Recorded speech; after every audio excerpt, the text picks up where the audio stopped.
All right, cool. Thanks, everyone. So to this session today, we're talking about music, but we're also talking about this idea of natural language interfaces to tools. Everyone is becoming increasingly used to working with AI and large language models, and there's a lot of sort of interesting opportunities in this space, particularly in the humanities, because they're very good at working with unstructured data and text, and as we'll see, even music.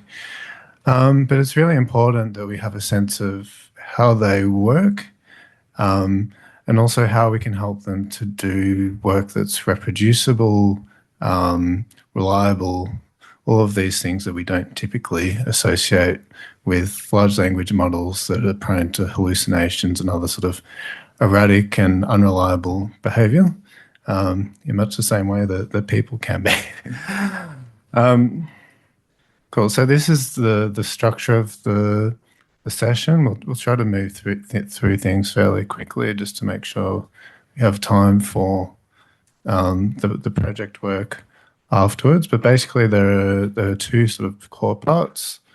The first is looking at this idea of equipping large language models with tools and introducing MCPs.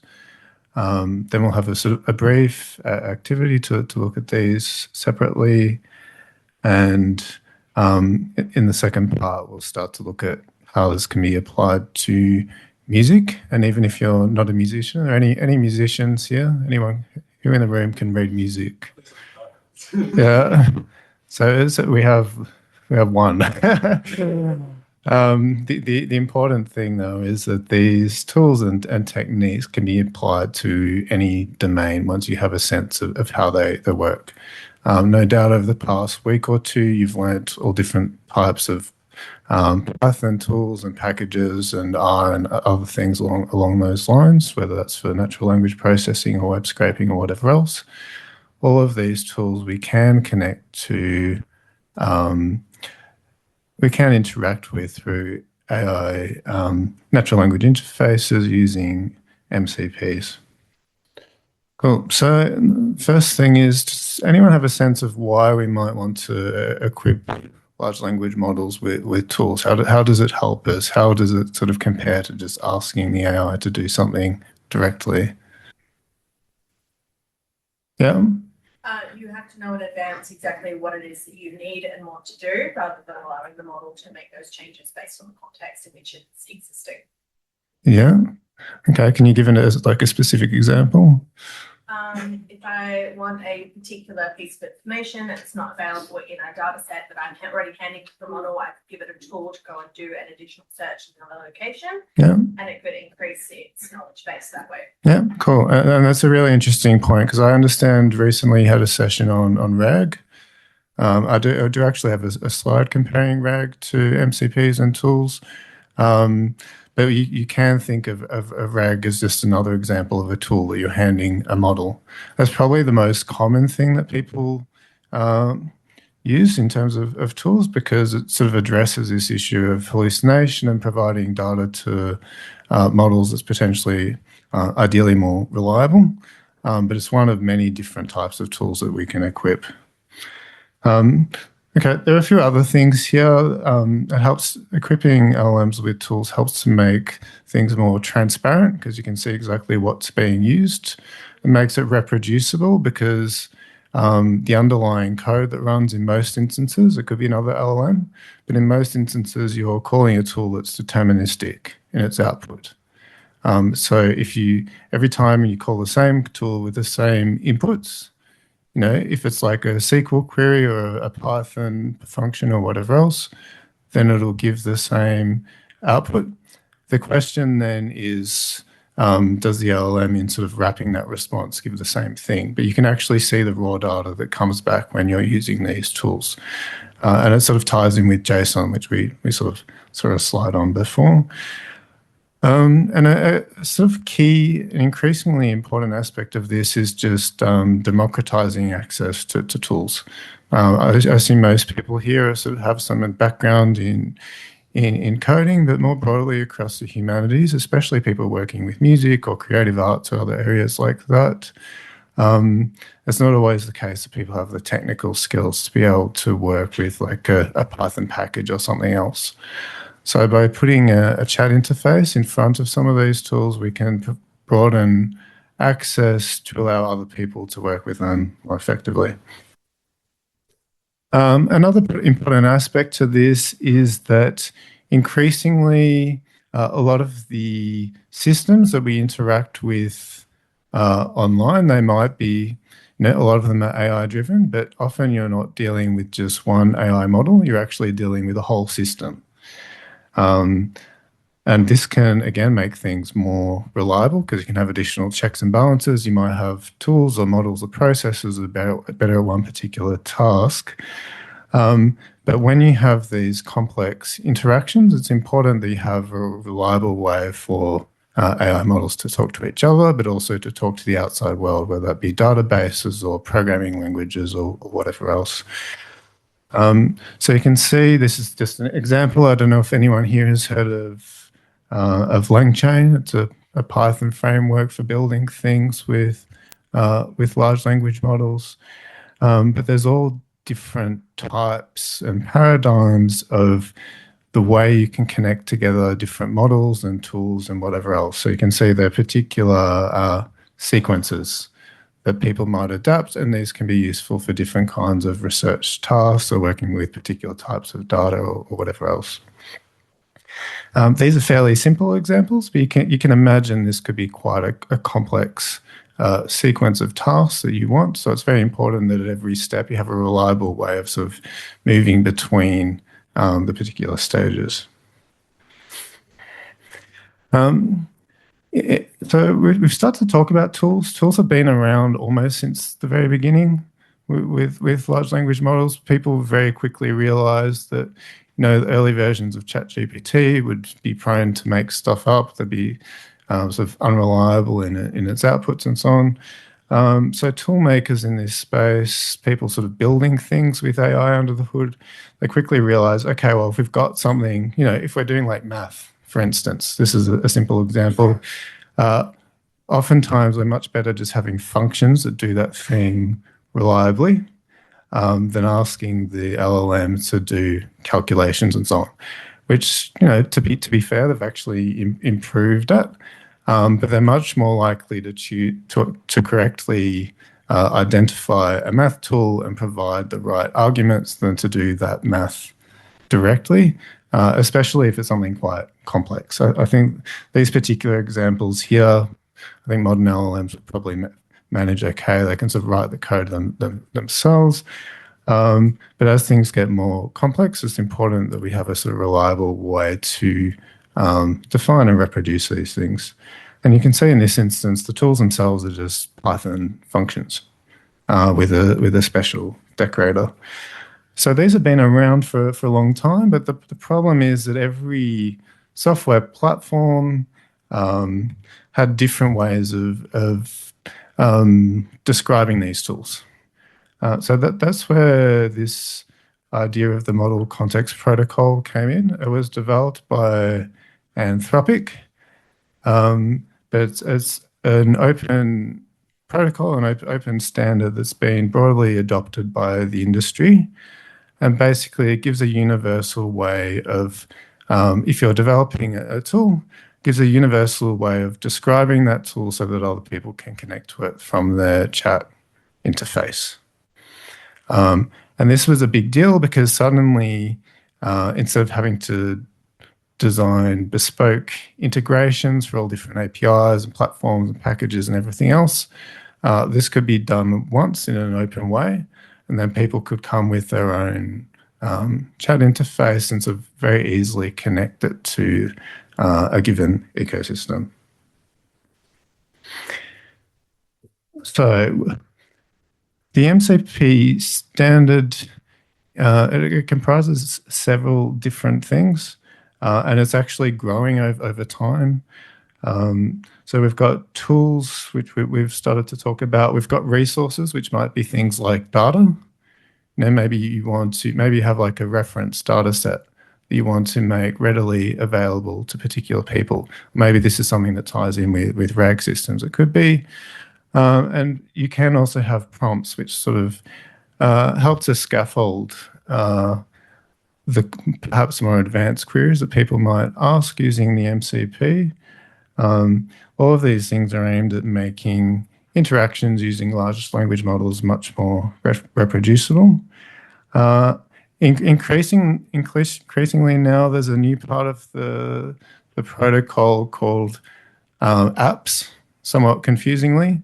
But this is actually really important because it allows you not just to return like JSON or text from your tools, but to return actual HTML. So you'll see in some of the examples later, we can actually get back like a music score, an interactive music score, or like interactive data visualizations, or you could get back a map, all sorts of other things.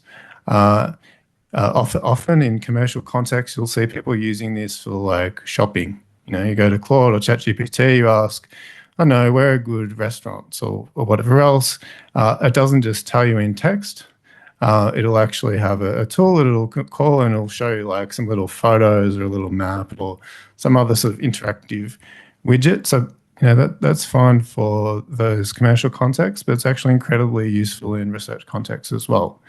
Because suddenly we can have people sort of saying, okay, well, I'd like to ask for a timeline visualization from this particular period with this particular set of the data.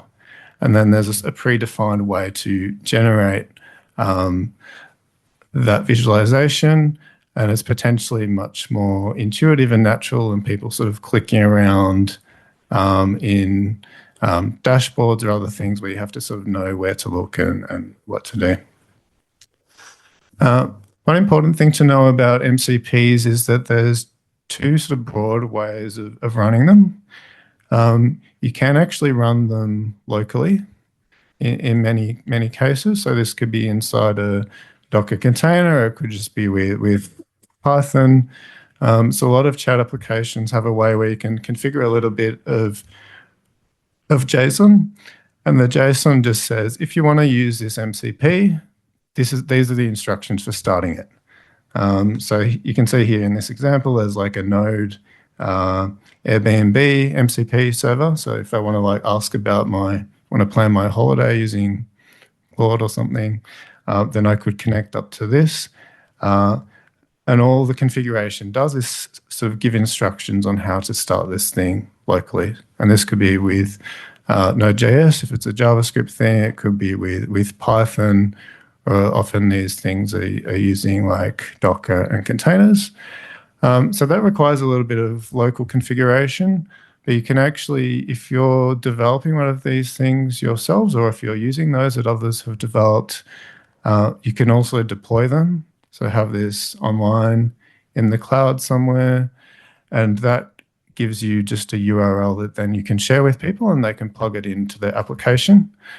Did anyone look at the instructions that I sent? Yeah, maybe. So if you look at those instructions, they give a sense of what actually configuring these things looks like, and usually it's just a matter of sort of pasting in a URL to say this is where this particular set of tools lives.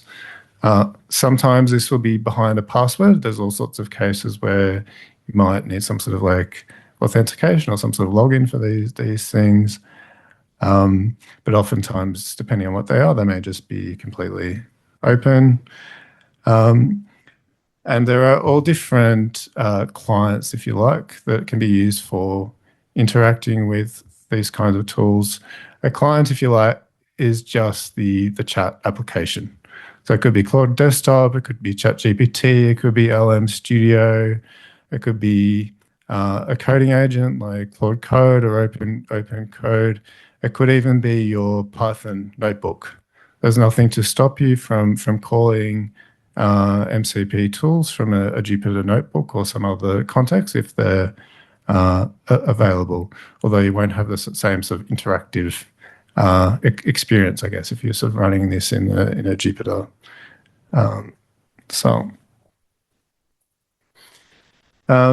And if you sort of get into this space, it's worth looking at examples of what people have done, because that's really the best way to understand what these things are and what they offer. So there's basically any online platform that you can think of now, it's incredibly likely that they've developed MCPs for their platform and their services, because they want to allow people to interact with what they have to offer in natural language in new and different ways. And just as an example, so how many people use Zotero? Yeah, we've got one, or at least some sort of reference manager. Yeah, okay, we've got a few. So this is, I guess, is kind of like the RAG example. So this is an example of what the official Zotero MCP offers in terms of tools. So you have things like a semantic search tool. You have tools for searching different items. You have tools for getting metadata for an individual item. You can see that these tools, they look similar to what you'd see in like a Python script if you're interacting with Zotero from Python. And they even map potentially onto what you might see in like the Zotero user interface if you're doing like a search or like looking at particular items or whatever else. There's a tool for getting notes, searching notes, getting full text of different content. But the difference here, as opposed to a sort of traditional notebook or other script, is that the large language model can help you to identify particular tools and what's available, and it can help you to use those tools. And increasingly, this is quite accessible, because instead of the LLM having to like write a script to interact with Zotero or look up the Zotero API documentation or whatever else, all it needs to know is, okay, the user wants to do a search. They want to do a semantic search because they don't know, they're interested in a particular idea or concept. They don't know exactly the words that they want to use. And this is the query that they want to pass in. So it's much easier for LLMs to identify a tool and pass something in than it is for them to do things from scratch. And this is important because it sort of lowers the bar to the point where some of the local LLMs are sort of capable of interacting with these kinds of things. So you can have a local offline solution that still sort of gets some of these benefits. We talked about local MCPs before. One big thing to be mindful of with any sort of internet-based work is be careful about just downloading and running MCPs that you don't necessarily trust. If it's like an official Google MCP or something along those lines, you most likely be fine.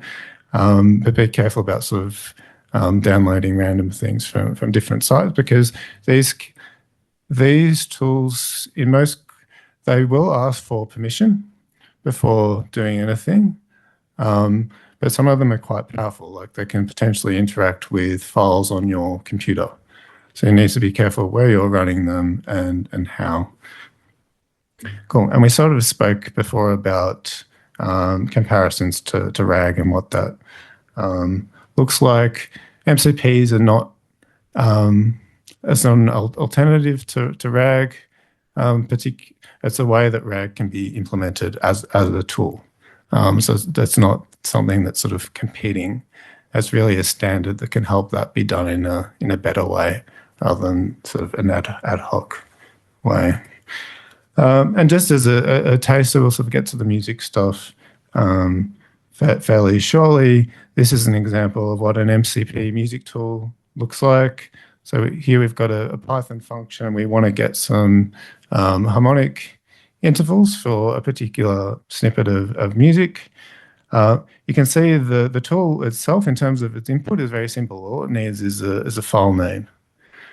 So the task of the LLM really is to say, okay, well, they want to do some harmonic interval analysis. I choose the right tool, and I pass in the correct file name. The most important part of defining these tools, if you're building these things, is actually this stuff here, the doc string. So you'll see there's quite a detailed description of what this function does. And this is incredibly important because beyond the name of the function, which is helpful, the doc string is what helps to guide the LLM in knowing like when a particular tool should be used, what should go in and what should go out. Cool. And I've got a few sort of general MCP links. This is an important thing to learn. It's one of sort of many different AI-related standards. People might have heard about skills as well, maybe. No, so the AI skills, which are it's a sort of a looser way of developing tools. It's sort of like a set of instructions that you'd have as a blueprint. But that's another session for another day. Cool. So it might be worth, if you want, you're already in groups, so if you could spend maybe just 5 minutes or so, since we started a little bit late, just have a look online and see if you can identify maybe 1 or 2 MCPs that are relevant to your research and work, and see if you can identify what tools it has to offer, and then we can quickly get some examples. I think that'll help to consolidate. Cool. Yeah. About the visualization stuff like and so on. But I have questions on the accuracy. Since, like, for example, if we use cloud and a ChatGPT still have the chance to have hallucinate, how far do you think it's accurate to tell LLM? Like, for example, we have data sets, and can we make like database or conversations out of it? Since like also the policy of the LLM itself to understand and to interpret data and to transform it to the right kind of visualizations. Yeah, so I mean, in most instances, you would actually have a tool for the type of visualization, and we'll see examples of this later. And so you're actually not, increasingly the model's actually quite good at this, but you're actually not asking it to build a visualization. You're asking it to, we've lost, you're asking it to request a visualization and then sort of bring it, report back on, it'll show up in the chat interface. We'll see an example of this. So it's been sort of going in and out. Okay. Yeah, does that kind of answer your question? The key thing that we'll see in the examples is you can see, firstly, which tools are being called. You can see what arguments are being passed in, and you can see the raw data that comes back. Anything beyond that is like a gloss that the LLM provides. It'll give like a bit of a summary on the data that came back, but you can always see like the raw interaction, just like you would with a normal Python tool or a normal database query or whatever else. Yeah. Cool. Did you have a question? Or? Yeah. Is there any difference between I played with MCPs ages ago and then got into tools which are like Claude's and OpenCode's like version of this, or is there something distinct to the tools versus an MCP server? It depends. So a lot of the tools that like Claude Code and other agents use they can use MCPs. So if you go into Claude Code, it has a set of like MCPs that are like official ones. And these will be things like, a really good example of an MCP is actually like find documentation. If you're using like, I don't know, say using NLTK or something newer like Spacey or whatever else to do some NLP, a lot of the models by default, they're trained on older data. So if they try to do something natively, they'll use like the wrong code because they're out of date. So a good example of an MCP, there's one called Context 7 that'll just look up documentation. But those coding agents, they also have like CLI tools because they can access directly the command line. And they also have skills, which are basically like text instructions. But yes, all of those things do use MCPs as part of the sort of mix of things that they have available to accomplish tasks. Yeah. Cool. So, yeah. These badges have been done. So we said, yeah, so I designed the badge itself. And then in Claude, you can connect it to an MCP server, and then Canva has an MCP server. So I have a list of 50 names for all the participants, and it's rather difficult to do it manually. So I instructed float that method to my account and instructed it to replace the names, basically. Yes, got it with that. Yeah, and anything that's sort of repeatable and relatively predictable. Yeah, exactly. So Canva is a good example. Like Canva, a lot of these platforms will have like MCPs you can use to chat as a way of like building up a design or whatever else. Yeah, but maybe if we spend a couple of minutes now, just see if you can find at least one example of an MCP that's sort of relevant to your work, and we can see.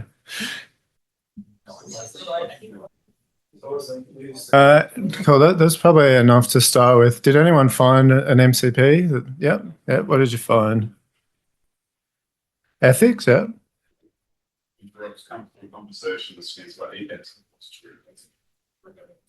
Did you see like a list of the tools that it has? No. Interesting. Yeah. I mean, this is a good point though, because there's all sorts of contexts where you would actually want to formalize some of those things. Ideally, you wouldn't rely on these tools for like all of your ethics requirements. But if it's a matter of like flagging something in data or a particular context, or maybe doing some sort of search, I don't know. It'd be interesting to actually dig into that and see how it works. But the key aspect is that it formalizes a set of rules in a way that other people can use and try. And whether or not they agree with how that's done is a separate question. But at least it sort of makes it accessible. So it'd be interesting, very interesting. Yeah. Cool. Did you say that there was a second one you found? Sequential, okay. Yeah, so this might be something that takes you through a particular sort of thought process or something along those lines. Cool. Yeah. Anyway, any other examples? New South Wales. Hansard. Yeah. Yeah, interesting. Yeah, I should talk to you afterwards actually, because we have a project funded by the ARDC working with 19th century Hansards. And we're sort of working with others on 20th century ones. Yeah, so is that it's a RAG tool? Is that the idea? Yeah, well, like table of contents search, get the XML, get the PDFs. Yeah. Because New South Wales is the only one who has a good API. Everyone else is a real pain to work with. Yeah, interesting. It seems like it's wrapper over the API. Exactly, and I should have mentioned APIs before, because you can think about MCPs kind of like APIs. A lot of MCPs actually just wrap APIs. The distinction is that they're designed specifically for agentic interaction, so interaction through LLMs. But otherwise, it's a similar kind of thing, and it's similarly deterministic in most contexts in terms of what comes back. Is there a reason that like Anthropic chose to not just kind of implement REST more directly? Or yeah, good question. I mean, a lot of people before MCP came in would actually build custom wrappers around APIs. And there are ways of sort of formalizing this, because you can have JSON documents that sort of describe a REST API in detail. But the MCP specification is still much more generalizable to different kinds of things and to different types of tools. Now, it could be working with a REST API, but it could also, like we'll see later, be working with Python packages or other things that have nothing to do with the web. Yeah, but good question. Well, any other examples that people have found? Maybe one more about up the back there. Yeah, Microsoft maybe. All right, cool. Any other questions before we move on? No? All right, so we'll start to sort of place this in context of working with music. This is my background. I've been lucky enough to do like a master's and PhD in music and sort of end up working in the data science space. But I still do a lot of work with music with colleagues in in Europe and in the US and other parts of the world. And it's actually a really interesting and good example for demonstrating how some of these tools and techniques work, because a lot of musicologists and others working in this academic space are not overly technical. So we need to think about ways that we sort of democratize access to analysis tools. So there's actually many different ways of representing music. We've got this modern notation that we sort of know and are familiar with, but it's not particularly machine readable. So there's many different sort of ways of representing what this looks like in a way that's sort of more easily read by a machine. This is an example of plain and easy notation. You can see you've got like text descriptions of clefs and type signatures and notes. This is an example of something called humdrum, which is another way of representing the same kind of thing. This is music XML, which is a kind of music interchange format. And there's quite a few others. The key point to this is that whether you're working with text or music or images or anything else, in terms of how this data exists and how it's sort of represented to the computer, there's no sort of one true representation. There's many different ways of capturing these things in a structured way, and all of them have different strengths and weaknesses. So for instance, music XML is very good at like sending music from one notation program to another because it's been designed specifically for interoperability of that kind. For our work, we work with something called the Music Encoding Initiative. This is a little bit more suited to an academic and a research context in that it provides a structured way of representing not just the music itself, but also a lot of additional metadata about like the creators, people who edited the work, and even things like annotations. And this is kind of the twin to the text encoding initiative. If people have worked with text and digital editions, they may have heard of that, which is the main way of representing textual content in a structured way.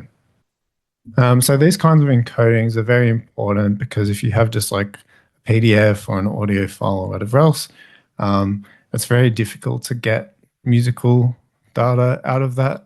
You can do it. There are the tools and platforms that can do like signal analysis and analyze PDFs of notation and so on. But different software will produce different outputs, and it's much more sort of opaque as to what the underlying data is representing. So it's important when we're building these kinds of systems to think, and this applies to RAG as well, we need to think about, well, how do we actually represent the data? If you've got a RAG system, well, how are you sort of chunking things up? What metadata are you associating with those particular chunks? Is everything adequately described and accurately so? And all the same considerations apply to music or text or other kinds of material that will have underpinning many of our different tools. So as I said before, the motivation for this project was really just about sort of facilitating access to music analysis tools. Most people working with music won't have the opportunity to sort of engage directly with data scientists. So it's important to find ways to sort of broaden access to some of these things. And even though MCP was developed by Anthropic, who made Claude, it's something that's sort of broadly implemented and accessible via many different applications, both commercial and open source. And this is just a bit of an idea of the flow. So someone will come in with a question. They'll put that question into the MCP client, which will be a chat application. There'll be a call to a tool, which we'll see shortly. And then we get structured JSON output. And And then the LLM has the option to provide some sort of summary over that JSON. But the most important bit is that the whole process is transparent, and you can see the raw data going in and the raw data going out. So this particular encoding music MCP server that I sent around in instructions about, hopefully you have a chance to try it out later. These are some of the tools that we have available. Probably the most important are those that sort of relate to discovery. So the MCP through the doc strings advertises what the different tools are and what they do. But you can see, for instance, we've got tools to list out the particular files. And this is relevant to working with any sort of corpora. If you have an LLM interacting with that material, it needs to know the scope of that material, how it's structured, everything else. And this can be done through tools. And this sort of provides a foundation for other things, because once we know what files are available to work with, then we can start to call some of these other tools. Maybe we can get call a tool for getting the metadata or analyzing the key or getting notes or other things. So this particular MCP comprises a set of data files, so a set of MEI files. It's got some Python functions using Python packages called music21, crim intervals, Verovio, which is used for notation, and has a set of tools. And then you have a client that sits in front of that. So even if we have a very simple question like this, this is a really interesting example actually. So that the user comes in and says, okay, what key is Bach BWV 772 in? And the LLM, it actually knows the answer. From its training, it knows already that it's in C major, and it actually says that, which is really interesting. But importantly, it recognizes that it has access to a tool, and it actually sort of validates that result with the tool. And the important thing here, like we were discussing, is that when you're using these tools in the context of a conversation, you give permission for the tool to be called, and you can see the input and the output. So if we go to the next slide,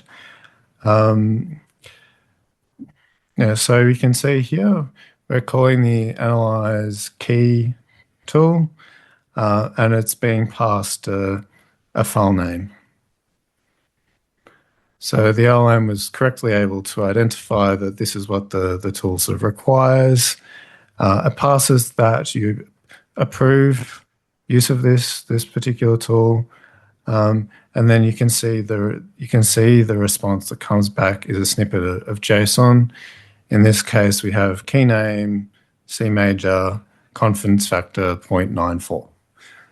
And that will be the same every time with these particular tools, because they're just sort of Python code, unless this sort of underlying implementation gets changed. So whilst that's reproducible and sort of always exactly the same, in terms of its like how the model reports back, it will provide slightly different sort of summaries of that tool result. You can see in this case, there's a couple of different examples, but they're basically saying the same thing, and you can always validate the results yourself just by looking at the data. So I mentioned before, commonly these things, you call a tool, you get back some JSON, and that's sort of where this started, and that was the foundation. But very importantly now, the tools can return HTML, which means that they can return data visualizations, which means you can go in and ask for a particular style of visualization and get that back without having to fiddle around with like a dashboard and drop downs and all those sorts of things. So this is an example here where we were asking for particular melodic patterns. So it did that, and it called the plot melodic n-gram heat map. This is just one of the visualization tools that we have available, and you basically have a a heat map that shows up in the chat window that identifies where particular melodic patterns are used.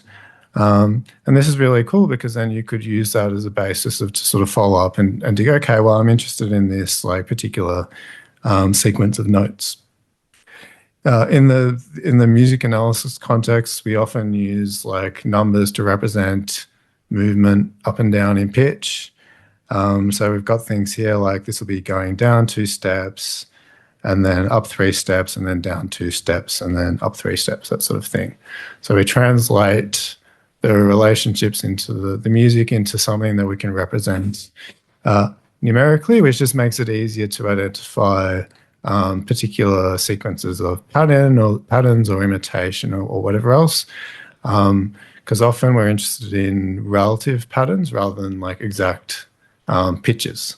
Because if you're listening to a piece of music and you hear like a melody, what you hear is the relative pitches, and you'll hear that same sort of sequence of pitches, that same sequence of movement up and down, starting in different places with different notes. So I've got a couple more examples here.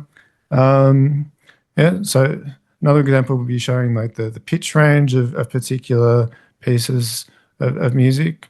And you'll notice with these tools is that they can range from something that's sort of very high level. You might be asking questions across lots of different pieces of music, or if you're working with text, it could be lots of different, it could be a database search or something else. But you can also dig into fine details if you've developed sort of tools along these lines. And here we start to sort of dig into like this particular work and the pitch ranges for the different voices. We have like radar plots that are part of this as a way of sort of representing the pitch breakdown that sort of relates to key. So basically you can have any kind of data visualization or other output that comes from these. And importantly for our context, we even were able to add in music notation coming back from this chat application. So it's one thing to sort of say, okay, well, we've got this collection of pieces in the cloud sometimes. But what if you want to see exactly where particular patterns happen? And this, again, the same applies when you're working with text. You don't just want to see like a floating chunk of text, you want to see the context and where it sort of sits within a larger work or a larger set of works. And we took this to the extent of adding in like highlighting of particular musical patterns. So you can see here we've got a music score and we've got a set of notes that have been highlighted that show where the particular pattern is occurring. Oh, and finally, we had tools for like audio playback. If you want to actually hear the music, this could be like, it could be anything. It could be like if you're working with video or something, you could have like a tool that would return a video recording or pull something from YouTube or Wikidata or whatever else. So these things are incredibly flexible and powerful, and they're something that we sort of increasingly interact with without necessarily knowing it. But if you're a coder and you're sort of working in the digital humanities more broadly, there are opportunities to leverage these things to facilitate, to broaden access to what you're developing, so that more people can use and sort of interact with the good work that you're doing. Just a couple more examples of what this sort of looks like in a chat. Part of the trick to using these things to get going is actually to bring the attention of your chat application to the tool that it has. So normally, because you set up in your you set up in your configuration, you'll add an MCP server in Claude or LM Studio or whatever else. So you make those tools available, but you need to make sure that the model is actually looking at them and actually uses them when it should do. So normally what I do when I start these kinds of sessions is, it sounds silly, but I'll say something like, oh, I hear you have access to some tools for working with MEI files. And then the model will say, yes, actually I do. That's great. I have access to these tools, and these are all the things that you can do. Yeah, so you can see in this particular example, I'm at a workshop where we're using chat-based tools to explore and analyze a corpus of MEI files. Can you help me to get started with what you have access to? This is like a secret knock. And you can see the first thing that it does is it sort of identifies that it has access to this MCP server, identifies what tools it has, and it goes ahead and calls the tool for listing out the files. And then it gives me back a summary of like the raw materials that we have, in this case, the music, and some of the tools that are available. And this is kind of a way of sort of grounding the session, because then as someone using this, you can say, okay, well, maybe I want to follow up and like, I don't know, analyze the key or get the notes or get harmonic intervals or something else along those lines. Cool.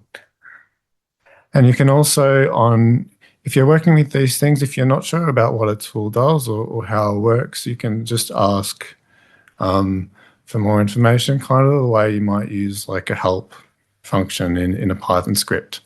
Although this is a little bit more sort of user-friendly for people in that it can provide a sort of curated summary of what particular tools do and how they work. Cool. So maybe one sort of last brief activity. Did anyone manage to connect to the MCP in the instructions that I sent through? You have one. Yeah. Anyone else? Two. Yeah. Three. So if you were able to connect, it'd be good to just like go in and ask 2 or 3 questions and sort of see how that interaction works, if it does act the way that you expect. Because it's important to understand, even though natural language interfaces to tools, like ostensibly they're more intuitive to access and potentially easier to use and so on, there is still a certain skill required in learning how to use these things effectively, understanding what they're doing, understanding like what's the AI doing, what's like deterministic. So we increasingly need to help people to navigate these kinds of interfaces, because even though they're accessible, there's still sort of a little bit to learn in working with these things directly. If you weren't able to connect the MCP, I've also got a QR code and a link up there that goes to a folder with a PDF that has like an example chat history. That one's particularly interesting because I actually had Claude talking to itself. So everything is, yeah, exactly. So I had Claude Code talking to Claude in the code and Claude in Claude AI, and Claude AI was calling the MCP tools. But it still sort of follows a real sequence of questions. So if you get stuck like having a go with the actual MCP, then you can go in there and just have a look at the PDF transcript. But it'd be good to just sort of look through that and try to get a sense of how it's working, and also what you think maybe some of the strengths and weaknesses of these kinds of systems are. Because all of this is relatively new. It's only sort of late in 2024 that MCP was announced as a standard. So people are still working out, even though there's thousands of MCPs out there for all sorts of different tools, people are still working out the best ways to leverage them and incorporate them into different research contexts. So maybe we'll spend 5 or so minutes on that and then sort of wrap up for a couple of questions at the end, and then that's it. Cool. So how many people were able to connect and like ask a question? Then we had at least half a dozen people who were able to connect. Was that your first MCP? Yeah, okay. So that alone is a good accomplishment, because there's many of these. There's literally thousands of these out there, and it really is a new paradigm for interacting with different kinds of tools. It may not always be this particular standard. MCP may move on to be something else. But what's clear is that increasingly people expect and are motivated to use these kinds of chat-based interactions, and MCP tools provide a nice balance between some of that sort of flexibility of working with chat interfaces, but also having like a reproducible process, or at least a transparent process, because you can see exactly what tools being called, you can see what data is going in, and you can see what data is coming out, and then you can see how the LLM interprets that to provide some sort of summary or gloss or whatever else. Cool. And anyone find anything particularly interesting in their queries? Wasn't long to get going. A massive context window right at the start. Yeah, this is really interesting actually. So there used to be, especially early on, there was an issue where, say you have a chat application and you have many different tools connected.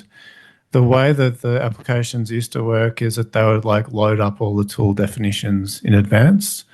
And if you're working with Claude Code or something, it would actually fill up your context window with stuff. Most clients, if you like, most chat interfaces now, they don't work that way. Instead, they have like a tool search tool,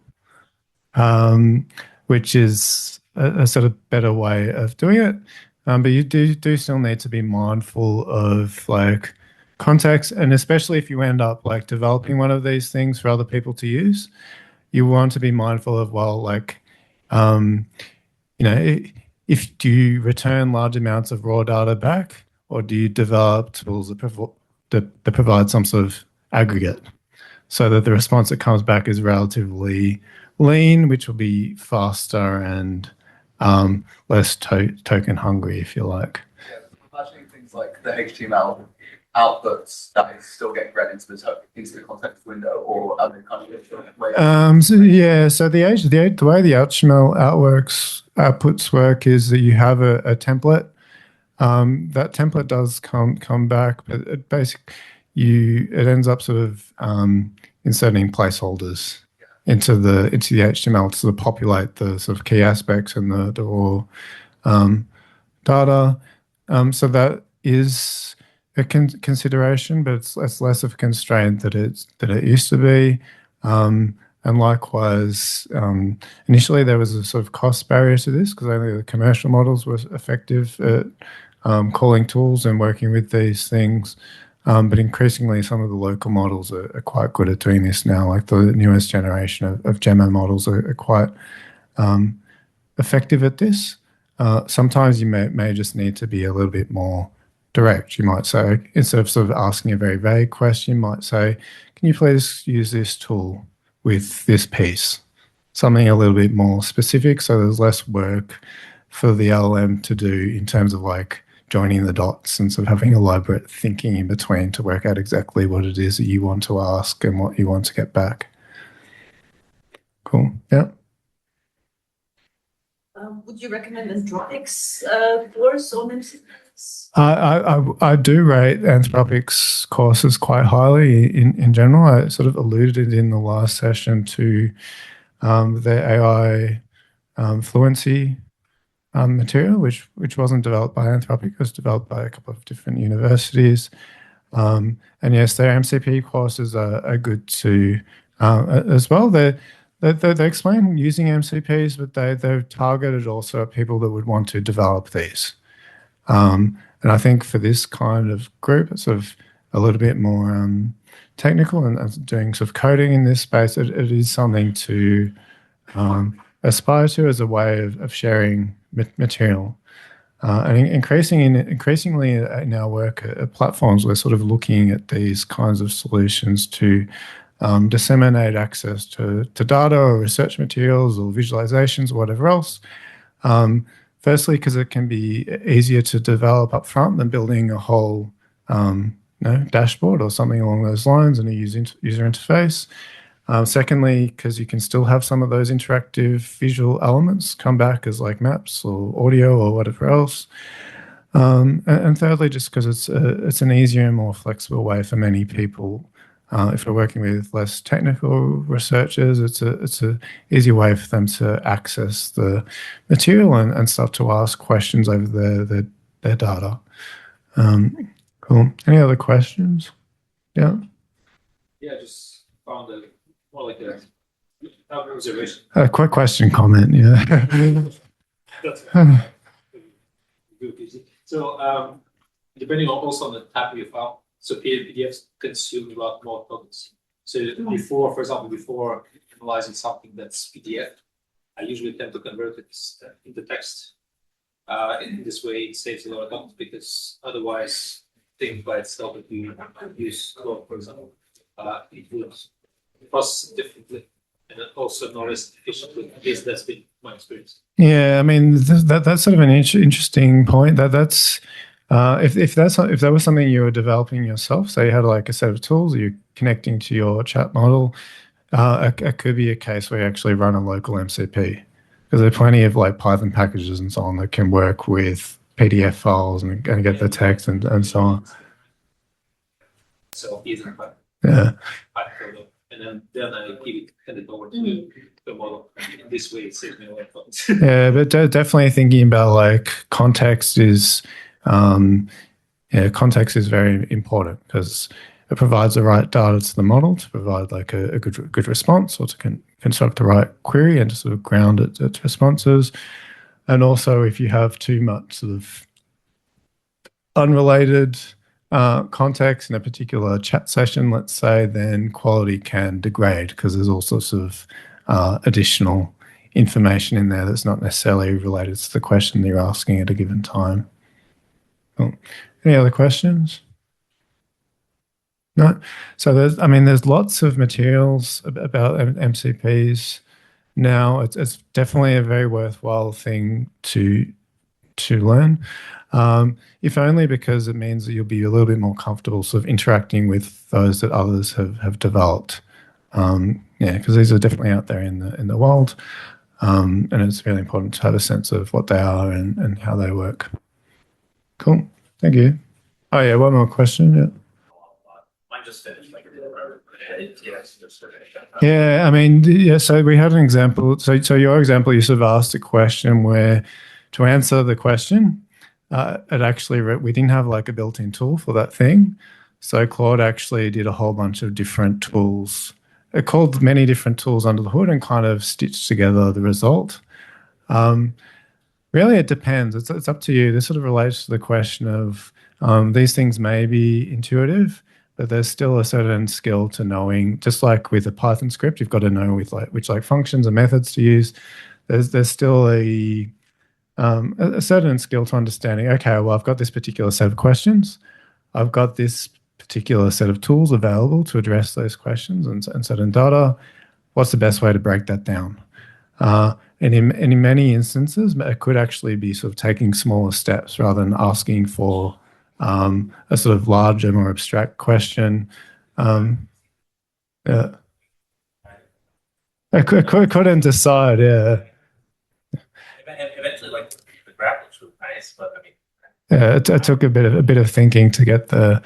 Yeah, so I mean that's a good point. So often, like the specificity of the questions you ask and how well it's actually aligned with the tools that are there, it makes a big difference. Yeah. Anything else? Play the what is it? Box invention numbers. If you've got it there, play it. It's just a MIDI recording. Yeah. It's music plus. There you go. Was that in Claude or just another recording? Yeah, there you go. Yeah, I mean, I think that's a nice note to end on, because it helps us to think about this idea of like when we're working with these tools of expanding beyond just like JSON and thinking about other kinds of outputs we can get back from them and other sort of creative opportunities that opens up for interacting with our data, for asking questions about our data and sort of exploring this sphere of digital humanities. Cool. So thank you. Thanks.